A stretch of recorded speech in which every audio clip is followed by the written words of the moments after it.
నమస్కారం న్యూస్ 9 టీవీకి స్వాగతం. సమాజాన్ని నివ్వెరపోయేలా చేసిన వెంటనే రక్తం మరిగిపోయే అత్యంత దారుణమైన దిగ్భ్రాంతికరమైన వార్తకు స్వాగతం. ఒక పక్క టెక్నాలజీ మనిషిని అంతరిక్షంలోకి తీసుకెళ్తుంటే మరో పక్క కొందరు మాత్రం ఇంకా రాతి యుగంలోనే బతుకుతున్నారు. మూఢనమ్మకాల ముసుగులో మృగాలుగా మారుతున్నారు. అవును, ప్రకాశం జిల్లాలో జరిగిన ఈ పైశాచిక ఘటన వింటే మీ గుండె తరుక్కుపోతుంది.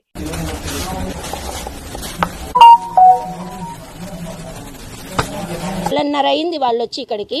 నెలన్నర అయితే లోపల ఏం జరుగుతుందో మాకు ఇంత మటుకు తెలియదు. ఉదయాన్నే మాత్రం చక్కగా వినసొంపుగా పాటలు మాత్రం పెడతారు, దేవుడి పాటలు.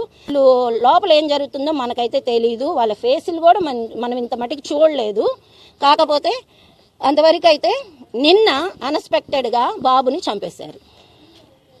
బాబు చనిపోయి ఎగ్జాక్ట్ గా మాకు ఏడుపు వినపడపోవటం 3 రోజుల నుంచి ఏడుపు వినపడట్లా. ఆ అబ్బాయి సౌండ్ ఎలా ఉంటుందంటే అలా ఉంటది.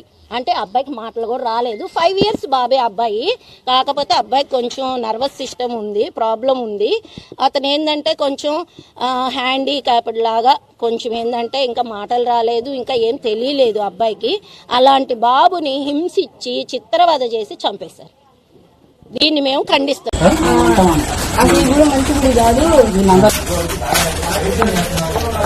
మనిషి అన్న పదానికి మీ అసహ్యం వేస్తుంది. క్షుద్ర పూజల పేరుతో 5 ఏళ్ల పసికందును అత్యంత కిరాతకంగా బలి తీసుకున్న ఓ రాక్షసి కథ ఇది.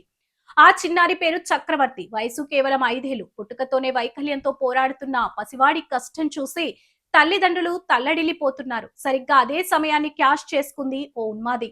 మీ బిడ్డ వైకల్యాన్ని నేను మాయం చేస్తాను, వాడిని సంపూర్ణ ఆరోగ్యవంతుడిని చేస్తానంటూ నమ్మబలికింది. ఆ మాటలు నమ్మిన కుటుంబ సభ్యుల నుంచి చిన్నారిని తన వెంట తీసుకెళ్లింది. కానీ ఆమె తీసుకెళ్లింది నయం చేయడానికి కాదు, నరకం చూపించడానికి. అక్కడ జరిగింది వైద్యం కాదు, అసలు సిసలైన క్షుద్ర పూజల కీచక పర్వం. 5 ఏళ్ల పసివాడిని కట్టేసి అమానుషంగా చిత్రహింసలు పెట్టింది ఆ కిరాతకురాలు. ఆ చిన్నారి ఏడుపులు అరణ్య రోదనలే అయ్యాయి. నరక యాతన అనుభవిస్తూ ఆ చేతబడి రక్కసి చేతిలో పసికందు ప్రాణాలు గాల్లో కలిశాయి. ఇక్కడే ఉంది అసలు మిస్టరీ. వింటే మీ రోమాలు నిక్కపొడుచుకునే పోవడం ఖాయం. బాలుడి ప్రాణాలు విడిచాడు అన్న సంగతి తెలిసినా ఆ మాయలాడి ఆగలేదు. చనిపోయిన శవాన్ని పక్కన పెట్టుకుని మళ్లీ బతికిస్తాను అంటూ ఏకంగా మృతదేహంతోనే క్షుద్ర పూజలు చేసింది ఆ సైకో మహిళ. ఎంతటి అమానుషం! శవాలతో పూజలు చేసే ఈ పైశాచికత్వాన్ని ఏమనాలి? విషయం తెలుసుకున్న బాలుడి బంధువుల ఆగ్రహం కట్టలు తెంచుకుంది. తమ బిడ్డను పొట్టున పెట్టుకున్న ఆ మాయలాడిపై దేశశుద్ధికి చావబాది తమ కసి తీర్చుకున్నారు. బంధువుల దాడితో అక్కడ తీవ్ర ఉద్రిక్తత నెలకొంది. వెంటనే రంగంలోకి దిగిన పోలీసులు కేసు నమోదు చేసి కిరాతకురాలిని అదుపులోకి తీసుకుని దర్యాప్తు చేస్తున్నారు. కానీ ఇక్కడ మిగులున్న అతిపెద్ద సంచలన ప్రశ్న ఒకటే: నాగరిక సమాజంలో ఉన్నామా లేక అనాగరిక యుగంలో బతుకుతున్నామా? నయం చేస్తానంటే గుడ్డిగా నమ్మే ఎడమేనా?